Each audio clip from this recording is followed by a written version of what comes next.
ನಮಸ್ಕಾರ ವೀಕ್ಷಕರೇ. ದಿನ ಕಳೆದಂತೆ ಸಿಜೆಪಿ ಕಾಕ್ರೋಚ್ಗಳ ಬಣ್ಣ ಬಯಲಾಗ್ತಾ ಇದೆ. ನ್ಯಾಯ ಕೇಳೋ ಸಲುವಾಗಿ ಅಂತ ಶುರುವಾದ ಈ ರಾತ್ರೋರಾತ್ರಿ ಹೋರಾಟದಲ್ಲಿ ನ್ಯಾಯ ಕೇಳೋದೊಂದನ್ನ ಬಿಟ್ಟು ಬಾಕಿ ಎಲ್ಲವೂ ಆಗ್ತಾ ಇರೋದು ಕಾಣಿಸ್ತಾ ಇದೆ. ಆರಂಭದಲ್ಲಿ ಜೆನ್ಜಿ ಅಂತ ಶುರುವಾದ ಹೋರಾಟದಲ್ಲಿ ಈಗ ಎಲ್ಲಾ ವಿಪಕ್ಷಗಳ ನಾಯಕರು ಕಾಣಿಸ್ತಾ ಇದ್ದಾರೆ. ಎಲ್ಲರೂ ಒಂದೇ ರೀತಿಯ ಅಜೆಂಡಾ ಇಟ್ಕೊಂಡು ಮಾತುಗಳನ್ನ ಆಡ್ತಾ ಇದ್ದಾರೆ. ಇನ್ನೂ ಆತಂಕಕಾರಿ ವಿಷಯ ಅಂದ್ರೆ ಉಗ್ರ ಮನಸ್ಥಿತಿ ಇರುವವರನ್ನ ನಮ್ಮ ನಾಯಕ ಅಂತ ಹೇಳ್ತಾ ಇರೋದು. ಈಗ ಹುಟ್ಟಿರೋ ಪ್ರಶ್ನೆ, ಸಿಜೆಪಿಯಿಂದ ಯಾರಿಗೆ ಯಾವ ರೀತಿ ಉಪಯೋಗ ಆಗ್ತಾ ಇದೆ ಹಾಗೂ ಆಗಲಿದೆ ಅನ್ನೋದು. ಬಹುತೇಕರು ಹೇಳೋ ಪ್ರಕಾರ ಸಿಜೆಪಿ ಅನ್ನೋ ಪಾರ್ಟಿ ಮೂಲಕ ವಿಪಕ್ಷಗಳು ಸೇರಿ ಮಾಡಿದ ತಪ್ಪು ಅವರ ತಲೆ ಮೇಲೆ ಅವರೇ ಕಲ್ಲು ಎತ್ತಿ ಹಾಕಿಕೊಂಡಂತೆ ಮಾಡ್ತಾ ಇದೆ. 2029ರ ಲೋಕಸಭಾ ಚುನಾವಣೆಗೆ ವರ್ಷಗಳು ಇರುವಾಗ್ಲೇ ತಮ್ಮ ಮೇಲೆ ತಾವೇ ನೆಗೆಟಿವ್ ಮಾಡ್ಕೊಳ್ಳೋ ಕೆಲಸ ಆಗ್ತಾ ಇದೆ ಅಂತ ಜನರು ಮಾತಾಡ್ತಾ ಇದ್ದಾರೆ. ಅದು ಯಾವ ರೀತಿ ಅನ್ನೋದಕ್ಕೆ ಸ್ಪಷ್ಟ ಉದಾಹರಣೆಗಳು ಕೂಡ ಸಿಗ್ತಾ ಇದೆ. ಇದೆಲ್ಲವನ್ನ ಒನ್ ಬೈ ಒನ್ ವಿವರಿಸ್ತಾ ಹೋಗ್ತೀವಿ. ಈ ವಿಡಿಯೋವನ್ನ ತಪ್ಪದೆ ಕೊನೆ ತನಕ ನೋಡಿ. ಅದಕ್ಕೂ ಮುನ್ನ ಮೀಡಿಯಾ ಮಾನ್ಸ್ಟರ್ ಚಾನೆಲ್ ಅನ್ನ ತಪ್ಪದೆ ಸಬ್ಸ್ಕ್ರೈಬ್ ಮಾಡಿ. ಎಸ್, ಒಂದು ದೇಶವನ್ನ ಮುನ್ನಡೆಸೋದು, ನಿರ್ವಹಿಸೋದು ಅನ್ನೋದು ಕೆಲವರಿಗೆ ಹುಡುಗಾಟ ಆಗ್ಬಿಟ್ಟಿದೆ. ನನಗೆ ಅಧಿಕಾರ ಬೇಕು ಅಷ್ಟೇ ಅಂತ ಪಟ್ಟು ಬಿದ್ದಿರೋ ಕೆಲವರಿಗೆ ಅದಕ್ಕೊಂದು ಅರ್ಹತೆ ಬೇಕು, ಅದಕ್ಕೊಂದಷ್ಟು ಕ್ವಾಲಿಟಿ ಇರಬೇಕು, ದೇಶವನ್ನೇ ಕುಟುಂಬ ಅಂತ ತಿಳ್ಕೊಳ್ಬೇಕು ಅನ್ನೋದೆಲ್ಲ ಗೊತ್ತೇ ಇಲ್ಲ. ನನ್ನ ಕುಟುಂಬಕ್ಕಾಗಿ ಇಡೀ ದೇಶವನ್ನೇ ನಾನು ಆಳಬೇಕು ಅಂತ ಆಸೆ ಪಡ್ತಾ ಇರುವವರು ಆಗಾಗ ಒಂದೊಂದು ಅವತಾರಗಳನ್ನ ಎತ್ತಿ ಕೆಲಸ ಮಾಡಿ ಬದುಕೋ ಭಾರತೀಯರ ದಿಕ್ಕು ತಪ್ಪಿಸೋದಕ್ಕೆ ನೋಡ್ತಾನೆ ಇರ್ತಾರೆ.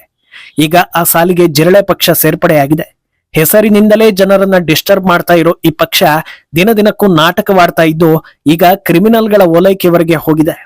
ಈಗ ಸಿಜೆಪಿ ಬಗ್ಗೆ ಹೊರಬಿದ್ದಿರೋ ಆತಂಕಕಾರಿ ವಿಚಾರ ಅಂದ್ರೆ ಉಮರ್ ಖಾಲಿದ್ ಬಿಡುಗಡೆಗಾಗಿ ಜಿರಳೆಗಳು ಬೀದಿಗಿಳಿದು ರಂಪ ಮಾಡ್ತಾ ಇರೋದು. ಉಮರ್ ಖಾಲಿದ್ ಯಾರು ಅಂತ ಗೊತ್ತಿಲ್ಲ ಅಂದ್ರೆ ಒಂದು ಸಲ ನೆನಪಿಸ್ತೀವಿ.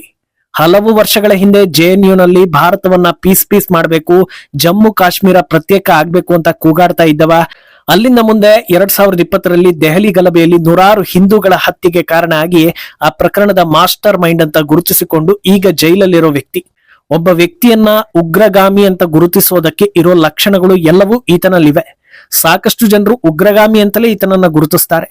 ಆದ್ರೆ ನಮ್ಮ ದೇಶದಲ್ಲಿ ಉಗ್ರಗಾಮಿ ಅನ್ನೋ ಪಟ್ಟ ಪಡೆಯೋದಕ್ಕೆ ಒಂದು ನಿರ್ದಿಷ್ಟ ಅಧಿಕೃತ ಮಾನದಂಡ ಇಲ್ಲದೆ ಇರೋ ಕಾರಣ ಈತನನ್ನ ಪತ್ರಿಕೆಗಳು ಹಾಗೂ ಮಾಧ್ಯಮಗಳು ನೇರವಾಗಿ ಉಗ್ರಗಾಮಿ ಅಂತ ಹೇಳ್ತಾ ಇಲ್ಲ. ಆದ್ರೆ ಅದನ್ನ ಪಕ್ಕಕ್ಕಿಟ್ರೆ ಈತ ಒಬ್ಬ ಕ್ರಿಮಿನಲ್ ಅನ್ನೋದ್ರಲ್ಲಿ ಯಾವ ಡೌಟು ಇಲ್ಲ. ಆ ಕ್ರಿಮಿನಲ್ಗಾಗಿ ಜಿರಳೆಗಳು ಈಗ ಹೋರಾಟ ಮಾಡ್ತಾ ಇವೆ. ಒಂದು ಕಡೆ ಜಂತರ್ ಮಂತರ್ನಲ್ಲಿ ನೆರೆದಿರೋ ಅಲ್ಪ ಸ್ವಲ್ಪ ಜಿರಳೆಗಳು ಉಮರ್ ಖಾಲಿದ್ ನಮ್ಮ ನಾಯಕ ಅಂತ ಘೋಷಣೆ ಕೂಗ್ತಾ ಇದ್ರೆ, ಗಾರ್ಡಿಯನ್ ಅನ್ನೋ ಸುಪ್ರಸಿದ್ಧ ಆಂಟಿ ಇಂಡಿಯನ್ ಮ್ಯಾಗಝೀನ್ ನಲ್ಲಿ ಖಾಲಿದ್ ನನ್ನ ಸಂತ್ರಸ್ತ ಅನ್ನೋ ರೀತಿಯಲ್ಲಿ ಭಾವನಾತ್ಮಕ ಆರ್ಟಿಕಲ್ ಬರೆದಿದ್ದಾರೆ. ಆತನನ್ನ ಒಬ್ಬ ಸಾಮಾಜಿಕ ಹೋರಾಟಗಾರರಂತ ಬಿಂಬಿಸೋ ಲೇಖಕರು ಪ್ರಧಾನಿ ಮೋದಿ ವಿರುದ್ಧ ಮಾತಾಡ್ತಾ ಇದ್ದ ಅನ್ನೋ ಕಾರಣಕ್ಕೆ ಟಾರ್ಗೆಟ್ ಆದ ಅಂತೆಲ್ಲ ಹೇಳಿ ಜನರ ದಿಕ್ಕು ತಪ್ಪಿಸೋ ಕೆಲಸ ಮಾಡ್ತಾ ಇದ್ದಾರೆ. ಇದನ್ನ ಆಂಟಿ ಇಂಡಿಯನ್ಸ್, ಉಗ್ರರ ಮೇಲೆ ಅನುಕಂಪ ಇರುವವರು, ಎಡಚರ ಹೋರಾಟದಲ್ಲಿ ತೊಡಗಿಕೊಳ್ಳುವವರು, ಭಾರತದ ವಿರುದ್ಧ ನೇರವಾಗಿ ಹಾಗೂ ಪರೋಕ್ಷವಾಗಿ ಹೇಳಿಕೆ ಹಾಗೂ ನಡೆಯನ್ನ ಹೊಂದಿರುವವರು, ಇಂಡಿ ಒಕ್ಕೂಟದ ಪಕ್ಷಗಳಲ್ಲಿ ಗುರುತಿಸಿಕೊಂಡಿರುವವರು ಹಾಗೂ ಕಾಂಗ್ರೆಸ್ ನಾಯಕರು ಈ ಪೋಸ್ಟ್ ಅನ್ನ ಶೇರ್ ಮಾಡಿ ನೂರಾರು ಜನರ ಸಾವನ್ನ ಪ್ಲಾನ್ ಮಾಡಿದ್ದ ಸೂತ್ರಧಾರನಿಗೆ ಬೆಂಬಲವನ್ನ ಸೂಚಿಸ್ತಾ ಇದ್ದಾರೆ. ಇನ್ನು ಆಗಾಗ ಬುದ್ಧಿವಂತರಂತೆ ಮಾತಾಡೋ ಸ್ವಯಂ ಘೋಷಿತ ಬುದ್ಧಿವಂತ ಶಶಿ ತರೂರ್ ಕೂಡ ಉಮರ್ ಖಾಲಿದ್ ಬಗ್ಗೆ ಗಾರ್ಡಿಯನ್ ನಲ್ಲಿ ಬಂದ ಪೋಸ್ಟ್ ಅನ್ನ ಶೇರ್ ಮಾಡಿದ್ದಾರೆ. ಅಲ್ಲಿಗೆ ಈ ಎಕೋಸಿಸ್ಟಮ್ ನಲ್ಲಿ ಯಾರೆಲ್ಲ ಇದ್ದಾರೆ ಅನ್ನೋದು ಕ್ಲೀನ್ ಅಂಡ್ ಕ್ಲಿಯರ್ ಆಗಿ ಬಹಿರಂಗ ಆಗ್ತಾನೆ ಇದೆ. ಈ ಕಾಕ್ರೋಚ್ ಜನತಾ ಪಾರ್ಟಿ ಮುಖ್ಯಸ್ಥ ಅಭಿಜಿತ್ ದೀಪ್ಗೆ ಗತ ಕಾಲದಿಂದಲೂ ಖಾಲಿದ್ ಒಡನಾಟದಲ್ಲಿ ಇದ್ದವನು.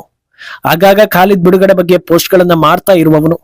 ಇನ್ನೊಬ್ಬ ಸೌರವ್ ಅನ್ನೋ ವ್ಯಕ್ತಿ ಖುದ್ದು ಆತನೇ ಉಮರ್ ಖಾಲಿದ್ ಜೊತೆಗಿರೋ ಫೋಟೋಗಳನ್ನ ಶೇರ್ ಮಾಡಿಕೊಂಡು ಈಗ ಬದಲಾವಣೆಗಾಗಿ ಹೋರಾಟಕ್ಕೆ ಬಂದಿರೋನು. ಇಲ್ಲಿ ಒಂದು ವಿಷಯ ಜನರಿಗೆ ಅರ್ಥ ಆಗ್ತಾ ಇಲ್ಲ. ಈ ರಾಜಕೀಯ ಪಕ್ಷ ಇನ್ನೊಂದು ಮತ್ತೊಂದು ಎಲ್ಲವನ್ನ ಬದಿಗಿಟ್ಟು ಒಂದು ಸಲ ಕೇವಲ ಕಾಮನ್ ಸೆನ್ಸ್ ಇಂದ ಯೋಚನೆ ಮಾಡಬೇಕು. ಭಾರತವನ್ನ ವಿಭಜನೆ ಮಾಡಬೇಕು ಅಂತ ಓಪನ್ ಆಗಿ ಹೇಳುವವನು ಹಾಗೂ ರಾಷ್ಟ್ರ ರಾಜಧಾನಿಯಲ್ಲಿ ಗಲಭೆ ಎಬ್ಬಿಸಿ ನೂರಾರು ಜನರ ಹತ್ಯೆಗೆ ಕಾರಣ ಆದವನು ಕೆಲವರಿಗೆ ಐಕಾನ್ ಆಗ್ತಾನೆ ಅಂದ್ರೆ ಅಂಥವರನ್ನ ಬೆಂಬಲಿಸೋದಕ್ಕೆ ಭಾರತೀಯರು ಮುಂದೆ ಬರ್ತಾರಾ ಅನ್ನೋದು. ನೀಟ್ ಪರೀಕ್ಷೆ ಪೇಪರ್ ಲೀಕ್ ಅನ್ನೋ ಹೆಸರಲ್ಲಿ ಈ ಹೋರಾಟ ಶುರುವಾಯಿತು ಅನ್ನೋದು ಈಗ ಎಷ್ಟೋ ಜನರಿಗೆ ಮರ್ತೇ ಹೋಗಿದೆ. ಯಾಕಂದ್ರೆ ಆ ಟಾಪಿಕ್ ಅನ್ನ ಬಿಟ್ಟು ಈ ಹೋರಾಟ ಹಾಗೂ ಸಿಜೆಪಿ ಎಲ್ಲೆಲ್ಲಿಗೂ ಹೋಗ್ತಾ ಇದೆ. ಯಾರ್ಯಾರನ್ನೋ ಸ್ಟೇಜ್ ಮೇಲೆ ಕರ್ಕೊಂಡು ಬಂದು ಹೇಳಿಕೆಗಳನ್ನ ಕೊಡಿಸ್ತಾ ಇದ್ದಾರೆ. ಅದ್ ಯಾವಾಗ ಪ್ರಕಾಶ್ ರಾಜ್ನಂತ ವ್ಯಕ್ತಿ ಅಲ್ಲಿಗೆ ಎಂಟ್ರಿ ಕೊಟ್ನೋ ಆಗ್ಲೇ ಜನರಿಗೆ ಹೇಳಲು ಸಾಧ್ಯವಾಗದ ಒಂದು ಅಭಿಪ್ರಾಯ ಬಂದಿತ್ತು. ಈಗ ಯಾರೋ ಒಬ್ಬ 65ರ ಹುಡುಗ ನಮಗೆ ಧರ್ಮೇಂದ್ರ ಪ್ರಧಾನ್ ರಾಜೀನಾಮೆ ಮುಖ್ಯ ಅಲ್ಲ, ಪ್ರಧಾನಿ ಸ್ಥಾನದಿಂದ ನರೇಂದ್ರ ಮೋದಿ ರಾಜೀನಾಮೆ ಕೊಡ್ಬೇಕು ಅಂತ ಕೇಳ್ತಾ ಇದ್ದಾರೆ. ಅಲ್ಲಿಗೆ ಇವರ ಉದ್ದೇಶ ನಾನ್ PM ಆಗ್ಬೇಕು, ನಾನ್ PM ಆಗ್ಲೇಬೇಕು ಅಂತ ಒದ್ದಾಡ್ತಾ ಇರೋ ವ್ಯಕ್ತಿಗೆ ಕುರ್ಚಿ ಕೊಡಿಸೋ ಹೋರಾಟವಾ ಅನ್ನೋ ಕ್ಲಾರಿಟಿ ಜನರಿಗೆ ಸಿಗ್ತಾ ಇದೆ. ಇನ್ನು ಇದು ಯುವಕರ ಹೋರಾಟ, ದೇಶದ ಭವಿಷ್ಯದ ಕನಸು ಕಾಣ್ತಾ ಇರುವವರ ಹೋರಾಟ, ಹಾಗೆ ಹೀಗೆ ಅಂತ ಆರಂಭದಲ್ಲಿ ಹೇಳಿದ್ರು. ಆದ್ರೆ ಈಗ ನೋಡಿದ್ರೆ ವಯಸ್ಸಾಗಿರೋ ಬೇರೆ ಪಕ್ಷಗಳ ನಾಯಕರೆಲ್ಲ ಬರ್ತಾ ಇದ್ದಾರೆ. ಕಾಂಟ್ರವರ್ಸಿಯಲ್ ನಾಯಕ ಅಂತ ಗುರುತಿಸಿಕೊಂಡಿರೋ ಯೋಗೇಂದ್ರ ಯಾದವ್ ಜಿರಳೆಗಳ ವೇದಿಕೆ ಮೇಲೆ ನಿಂತು ಭಾಷಣ ಮಾಡಿ ಚಪ್ಪಾಳೆ ಗಿಟ್ಟಿಸಿಕೊಂಡಿದ್ದಾರೆ. ಇನ್ನೊಂದು ದಿಕ್ಕಲ್ಲಿ ರಾಜದೀಪ್ ಸರ್ದೇಸಾಯಿ ಹೆಂಡತಿ ಟಿಎಂಸಿ ಸಂಸದೆ ಸಾಗರಿಕಾ ಘೋಷ್ ಕೂಡ ಈ ಜಿರಳೆಗಳ ಬಳಗ ಸೇರಿದ್ದಾರೆ. ಭಾರತದಲ್ಲಿ ಎಲೆಕ್ಷನ್ಗಳು ಸರಿಯಾಗಿ ನಡೀತಾ ಇಲ್ಲ, ಬಿಜೆಪಿ ಎಲೆಕ್ಷನ್ ಗೆಲ್ಲೋದಕ್ಕೆ ಚುನಾವಣಾ ಆಯೋಗ ಸೇರಿ ಎಲ್ಲವನ್ನೂ ತಮ್ಮ ಕಪಿಮುಷ್ಟಿಯಲ್ಲಿ ಇಟ್ಕೊಂಡಿದೆ ಅಂತ ಆರೋಪಿಸಿದ್ದಾರೆ.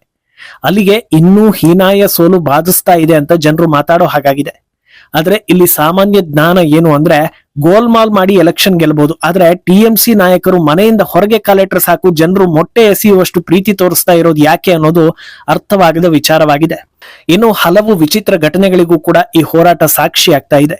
ಇಬ್ಬರು ವಯಸ್ಸಿಗೆ ಬಂದಿರೋ ಹೆಣ್ಣು ಮಕ್ಕಳು ಒಬ್ಬರನ್ನ ಒಬ್ಬರು ತಬ್ಬಿಕೊಂಡು ಎಲ್ಲರ ಮುಂದೆ ತುಟಿಗೆ ತುಟಿ ಇಟ್ಟು ಮುತ್ತಿಕ್ತಾ ಇದ್ರೆ ಸುತ್ತ ನೆರೆದಿದ್ದ ಜಿರಳೆಗಳು ಚಪ್ಪಾಳೆ ತಟ್ಟಿ ಪ್ರೋತ್ಸಾಹ ಕೊಡ್ತಾ ಇದ್ದಾರೆ.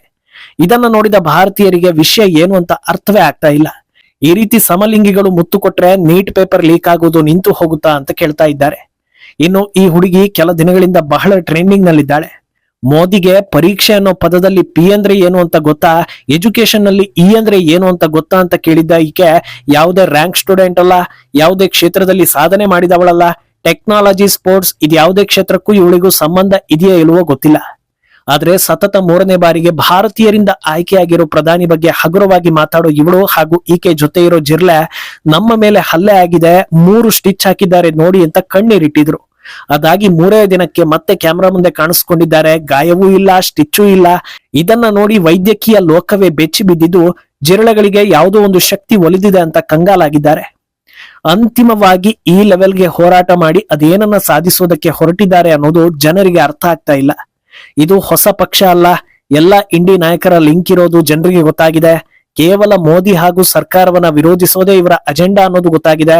ಉಮರ್ ಖಾಲಿದ್ನಂತ ಕ್ರಿಮಿನಲ್ ಗಳನ್ನ ಸಪೋರ್ಟ್ ಮಾಡೋದಕ್ಕೆ ಬಂದಿದ್ದಾರೆ ಅನ್ನೋದು ಕೂಡ ಜನರಿಗೆ ಗೊತ್ತಾಗಿದೆ. ಕೆಲಸ ಸಂಬಳ ಇಲ್ಲದೆ ಇದ್ರು ದಿನಗಟ್ಟಲೆ ಬೀದಿಯಲ್ಲಿ ಇರೋದಕ್ಕೆ ಇವರಿಗೆ ಫಂಡಿಂಗ್ ಮಾಡ್ತಾ ಇರೋದು ಯಾರು ಅನ್ನೋ ಅನುಮಾನವೂ ಕೂಡ ಜನರಿಗೆ ಬಂದಿದೆ. ಅಂದ್ಮೇಲೆ ಇದು ಬಿಜೆಪಿಗೆ ಪೈಪೋಟಿ ಕೊಡೋದಕ್ಕೆ ಸಾಧ್ಯನಾ ಅನ್ನೋದನ್ನ ಅವರೇ ಯೋಚಿಸಬೇಕಿದೆ. ಭಾರತದಲ್ಲಿರೋ ಜನರಿಗೆ ಬೇಕಾಗಿರೋದು ಒಂದು ಸರಿಯಾದ ವಿಷನ್ ಇರುವ, ಕಾಮನ್ ಸೆನ್ಸ್ ಇರುವ, ದೇಶದ ಜನರ ಭದ್ರತೆಗೆ ಆದ್ಯತೆ ಕೊಡುವ, ಎಲ್ಲಾ ವಲಯದಲ್ಲೂ ಅಭಿವೃದ್ಧಿ ಮಾಡೋದಕ್ಕೆ ಮನಸ್ಸಿರುವ, ನಮ್ಮ ಸಂಸ್ಕೃತಿಯ ಉಳಿವಿಗಾಗಿ ಶ್ರಮಿಸುವ, ಅದೆಲ್ಲದಕ್ಕಿಂತ ಹೆಚ್ಚಾಗಿ ದೇಶ ಪ್ರೇಮ ಇರುವ ಯಾವುದೋ ಒಂದು ಪಕ್ಷ. ಈ ಮನಸ್ಥಿತಿ ಇಟ್ಕೊಂಡು ಸರಿಯಾದ ರೀತಿ ಹೋರಾಡಿದ್ರೆ ಕನಿಷ್ಠ ಪಕ್ಷ ಒಂದಷ್ಟು ಜನರಾದ್ರೂ ಬೆಂಬಲ ಕೊಡಬಹುದು. ಅದನ್ನ ಬಿಟ್ಟು ದೇಶದ ವಿರುದ್ಧ ನಿಲ್ಲೋದೇ ಹೋರಾಟ ಅಂತ ಅಂದ್ಕೊಂಡ್ರೆ ಯಾರು ಏನು ಮಾಡೋದಕ್ಕೆ ಆಗೋದಿಲ್ಲ. ಈ ಬಗ್ಗೆ ನಿಮ್ಮ ಅಭಿಪ್ರಾಯವನ್ನ ತಪ್ಪದೆ ಕಮೆಂಟ್ ಮೂಲಕ ತಿಳಿಸಿ.